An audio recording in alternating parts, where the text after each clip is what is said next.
Subscribe Indian News Analysis channel and press the bell icon for the latest defense updates.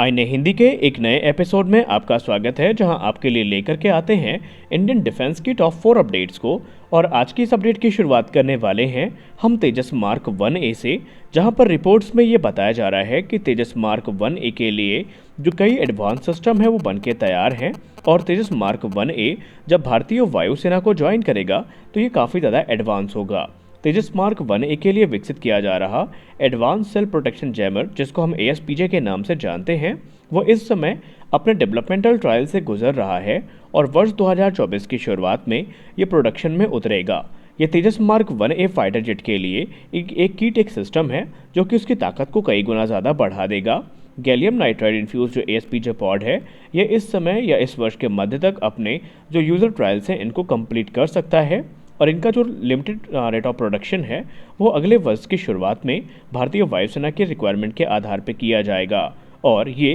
Upgraded Tejas mark 1A जो aircraft हैं उसमें combat ready system के तौर पर उपलब्ध रहेंगे। आपको हम बताना चाहेंगे कि ये सिस्टम काफ़ी स्पेशल है और ये active phased array sensor, wide band digital receiver, ultra wide band digital radio frequency memory और भी कई एडवांस सिस्टम्स के साथ में मिलकर के आएगा, जो कि तेजस की कैपेबिलिटी को एनहेंस करेंगे। वहीं इस पर बात करते हुए हिंदुस्तान एरोनॉटिक्स लिमिटेड के ऑफिशियल्स ने ये कहा है कि फरवरी 2024 से जो तेजस मार्क 1A जेट हैं ये भारतीय वायुसेना को ज्वाइन करना शुरू करेंगे और टोटल तकरीबन 5 के आसपास जो स्क्वाड्रन है वो फॉर्म करी जाएंगी। इसके अलावा अगर हम बात करें तेजस मार्क 1A की, तो हाल ही में एक अपडेट भी सामने आई थी जहां पर कहा गया था कि भारतीय वायुसेना अपने घटती स्क्वाड्रन की क्षमता को ध्यान में रखते हुए जो एडिशनल ऑर्डर हैं तेजस मार्क 1A जेट के वो प्लेस कर सकती है। तो देखते हैं कि ये वास्तविकता का रूप कब तक लेता है, और अगर ऐसा होता है तो डिफेंस एक्सपर्ट्स के दृष्टिकोण में ये काफ़ी सेंसिबल डिसीजन होगा भारतीय वायुसेना की तरफ से।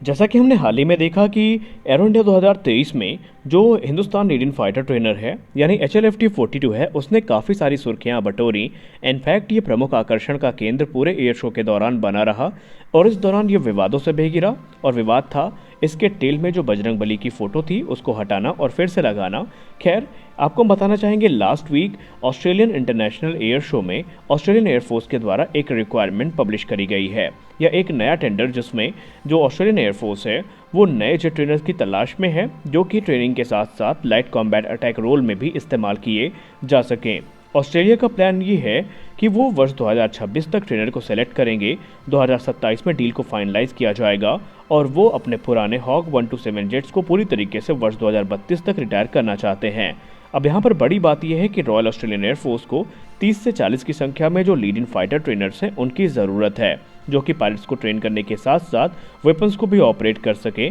और उनके रिक्वायरमेंट के हिसाब से कस्टमाइज भी किए जा सकें। अब यहाँ पर हिंदुस्तान एरोनॉटिक्स लिमिटेड जो कि वर्ष 2021 में काफ़ी इंटरेस्टेड था और HAL के द्वारा जो LCA लिफ्ट वर्जन है वो ऑस्ट्रेलिया को ऑफर भी किया गया था। लेकिन अब यहाँ पर दिक्कत ये है कि कुछ रिपोर्ट्स में ये दावा किया जा रहा है कि HLFT-42 के चक्कर में जो LCA लिफ्ट प्रोग्राम है वो खतरे में आ चुका है, यानी HAL LCA लिफ्ट प्रोग्राम को डीरेल कर सकती है, ऐसी संभावना है। और जो पूरा ध्यान है वो हिंदुस्तान लीडिंग फाइटर ट्रेनर 42 जिसको हम HLFT-42 के नाम से जानते हैं उस पर केंद्रित हो सकता है। और अगर ऐसा होता है तो जैसा कि हमने आपको पूर्व में बताया कि वर्ष 2026 में ऑस्ट्रेलिया के द्वारा जेट को सेलेक्ट किया जाएगा, तो कोई चांस नहीं है कि तब तक जो HLFT-42 है वो बन के तैयार हो पाए, यानी एक बड़ा मौका भारत गंवा सकता है, ऐसा एक्सपर्ट्स मानते हैं। आपको बताना ये भी चाहेंगे कि HLFT-42 को बनाने के पीछे का एक जो बड़ा कारण था वो था प्राइस का, क्योंकि LCA लिफ्ट या LCA ट्रेनर या LCA तेजस जिस प्राइस रेंज में आते हैं वो काफ़ी एक्सपेंसिव माना जाता है, क्योंकि अगर हम यूनिट कॉस्ट की बात करें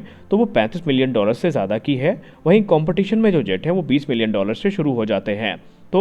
जो तेजस है उसमें हाई कंपोजिट मटेरियल का इस्तेमाल किया गया है, एडवांस सेंसर इस्तेमाल किए गए हैं, जिसके चलते उसकी प्राइस काफ़ी ज़्यादा हो जाती है और HLFT-42 को एक लो कॉस्ट ऑप्शन के तौर पर देखा जा रहा है। हमारी अगली बड़ी update BrahMos supersonic cruise missile को लेकर के आ रही है। हम सब जानते हैं कि ब्रह्मोस सुपरसोनिक क्रूज मिसाइल मौजूदा समय में दुनिया की सबसे घातक जो सुपरसोनिक क्रूज मिसाइल है उसमें गिनी जाती है और भारतीय सेना के द्वारा बड़ी संख्या में इनका इस्तेमाल भी किया जाता है। और ब्रह्मोस सुपरसोनिक क्रूज मिसाइल को हम किंग ऑफ मेयाचन्नू भी के नाम से जानते हैं। लेकिन दो अपडेट काफ़ी बड़ी हैं जो ब्रह्मोस को लेकर के सामने आई हैं। पहली अपडेट में यह बताया जा रहा है कि भारतीय नौसेना के द्वारा एक बहुत बड़ा order BrahMos supersonic cruise missile का आने वाला है। इनिशियल रिपोर्ट ये कहती है कि भारतीय नौसेना तकरीबन 20,000 करोड़ रुपए की लागत में 200 से ज़्यादा ब्रह्मोस सुपरसोनिक क्रूज मिसाइल का ऑर्डर करने वाली है। जी हाँ, भारतीय नौसेना अपने अलग अलग शिप्स के लिए तकरीबन 200 से ज़्यादा जो ब्रह्मोस सुपरसोनिक क्रूज मिसाइल हैं उनके एक बड़े ऑर्डर को प्लेस करने वाली है। भारतीय नौसेना के ऑफिशियल्स ने कहा कि ये मिसाइल काफ़ी कैपेबल हैं और इनसे भारतीय नौसेना की सारी रिक्वायरमेंट्स पूरी हो रही हैं। वहीं दूसरी बड़ी अपडेट जो ब्रह्मोस सुपरसोनिक क्रूज मिसाइल को सामने लेकर के आ रही है उसमें यह बताया जा रहा है कि ब्रह्मोस का एक वेरिएंट जो कि 800 किलोमीटर से ज़्यादा दूर तक मार करने में सक्षम होगा वो इस समय अपने टेस्टिंग से गुजरने वाला है। जी हाँ, एक्सटेंडेड रेंज जो एयर लॉन्च वेरिएंट है ब्रह्मोस का वो 800 किलोमीटर की दूरी तक मार करने में सक्षम होगा और वो इंक्रीज्ड स्पीड के साथ में आने वाला है और इसी वर्ष इसकी जो टेस्टिंग है वो शुरू हो जाएगी। और माना जा रहा है कि ये जो नया वेरिएंट है ये काफ़ी कैपेबल होगा और इसमें काफ़ी सारे सुधार भी किए गए हैं जो कि भारतीय वायुसेना के रिक्वायरमेंट्स के आधार पर हैं। आपको ये भी पता होना चाहिए कि ब्रह्मोस एरोस्पेस के द्वारा ब्रह्मोस नेक्स्ट जनरेशन मिसाइल भी बनाई जा रही है जो कि वर्ष 2024 तक तैयार हो जाएगी और इसका इस्तेमाल हमारे जो दूसरे एयरक्राफ्ट हैं जैसे कि लाइट कॉम्बैट एयरक्राफ्ट तेजस हो गए और भी दूसरे फाइटर जेट हैं उसमें किया जाएगा, क्योंकि जो मौजूदा ब्रह्मोस का एयर लॉन्च वेरिएंट है ये काफ़ी बड़ा है और सुखोई 30 MKI में से सिर्फ एक ही ब्रह्मोस सुपरसोनिक क्रूज मिसाइल को कैरी किया जा सकता है। लेकिन ब्रह्मोस NG के आने के बाद एक सुखोई 30 MKI 5 ब्रह्मोस NG को कैरी कर सकेगा। वहीं लाइट कॉम्बैट एयरक्राफ्ट तेजस 2 ब्रह्मोस NG को लेकर के उड़ने में सक्षम होगा।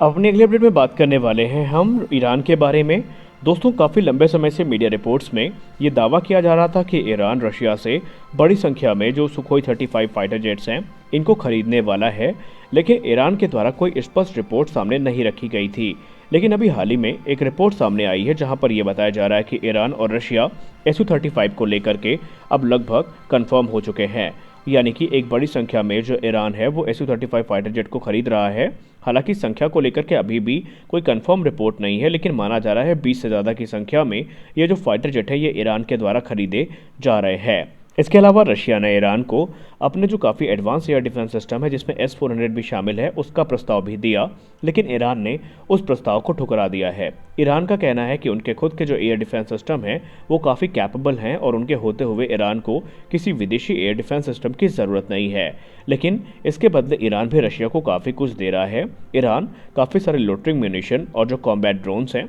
वो रशिया को लगातार सप्लाई कर रहा है और माना जा रहा है, डिफेंस एक्सपर्ट्स ये मानते हैं कि बहुत सारे अमेरिकन इक्विपमेंट जो कि रशिया के द्वारा कैप्चर किए गए हैं उसको रशिया ने ईरान के साथ शेयर किया है और अब दोनों देश मिल करके उनकी टेक्नोलॉजीज़ को रिवर्स इंजीनियर करने की कोशिश कर रहे हैं और इस चीज़ ने अमेरिका की जो नज़रें हैं वो भी दोनों के ऊपर टिका दी हैं। लेकिन आने वाला भविष्य हमें क्या दिखाता है वो तो हमें बात की पता चलेगा, लेकिन इस समय जो ईरान और रशिया के बीच में डिफेंस डील है वो काफ़ी ज़्यादा हो रही हैं। रिपोर्ट्स में ये भी बताया जा रहा है कि ईरान और रशिया मिलकर के आने वाले निकट भविष्य में कॉम्बैट फाइटर जेट्स का निर्माण साथ में मिलकर के कर सकते हैं। इनफैक्ट ईरान का 5th जनरेशन फाइटर एयरक्राफ्ट जो प्रोग्राम है वो रशिया के साथ मिलकर के हो सकता है, ऐसी संभावनाएं भी जताई जा रही हैं। लेकिन फिलहाल तो ईरान के द्वारा जो 4.5 जनरेशन के एयरक्राफ्ट हैं उनको एक्सेप्ट किया गया है, क्योंकि Su-35 को दुनिया के सबसे मनरेबल और सबसे घातक एयर सुपियोरिटी फाइटर के तौर पर हम जानते हैं और इसके आने के बाद निस्संदेह ईरान की ताकत काफ़ी ज़्यादा बढ़ जाएगी।